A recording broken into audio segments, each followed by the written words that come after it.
Today, 1/2 of the world's population lives on less than $2 a day.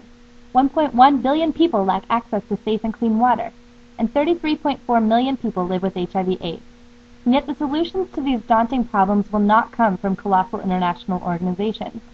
The methods for overcoming these gigantic issues will not be one size fits all. Instead, the answer to eradicating these problems is to empower the grassroots, to meet people in their communities, and to provide capable and strong individuals with the support they need to address problems they encounter every day. This is the vision that Gretchen Wallace had when she first began Global Grassroots in 2004. As a result of Gretchen's creativity, determination, and entrepreneurial spirit, the organization has since blossomed.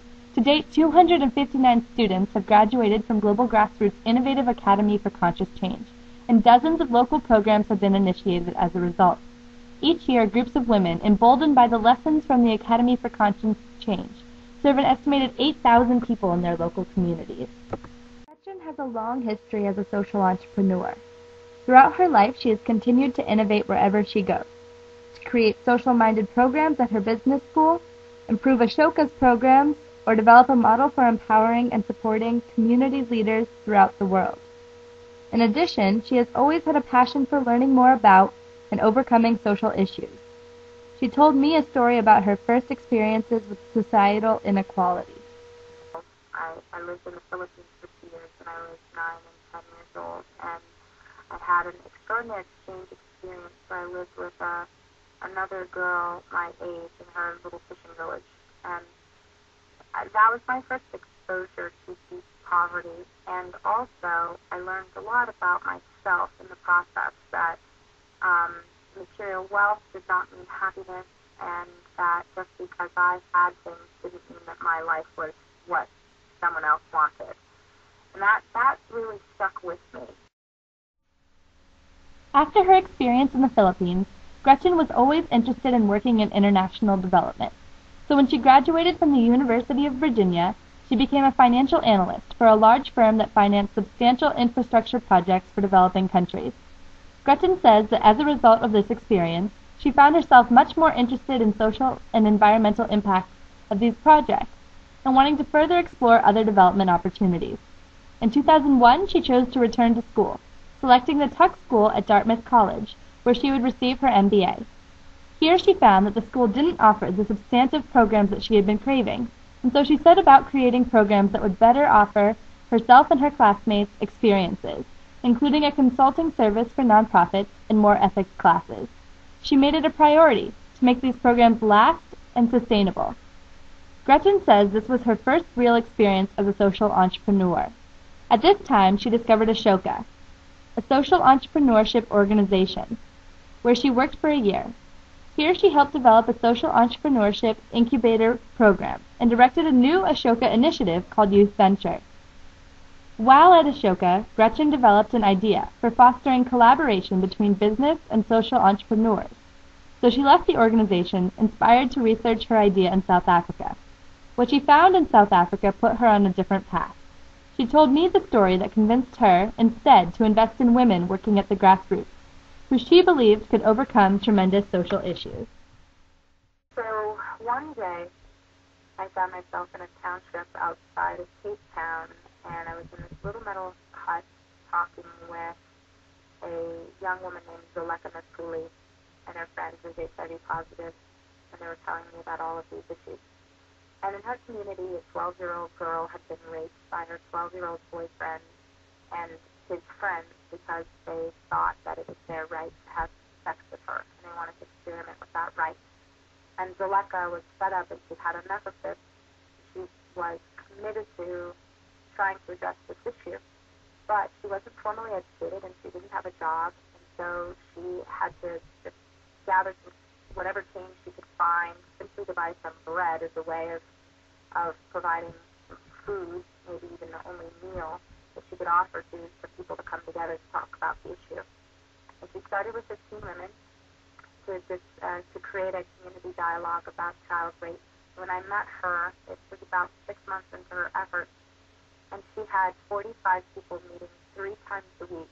I was really blown away by her. She was only 25 years old at the time. And she because of her lack of education, she wasn't really in a position to go down to an internet cafe and look up a grant and try and apply for funding online. She really didn't have an avenue for funding and support.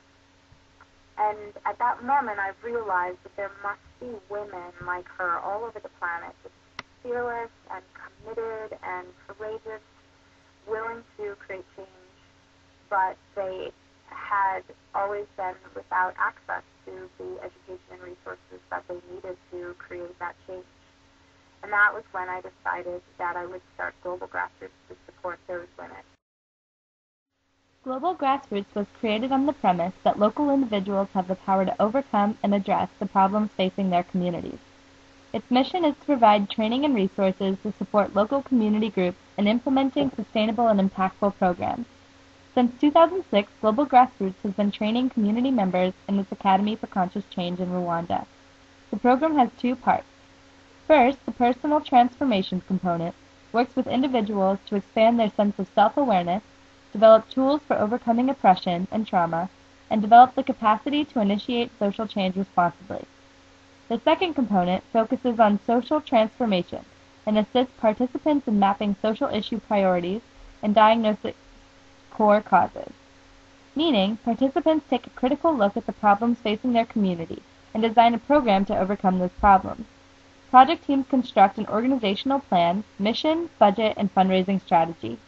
After community groups participate in the Academy for Conscious Change, teams are eligible for seed funding if they meet Global Grassroots investment and sustainability criteria. Funding recipients also benefit from Global Grassroots' intensive logistical support for about 12 months.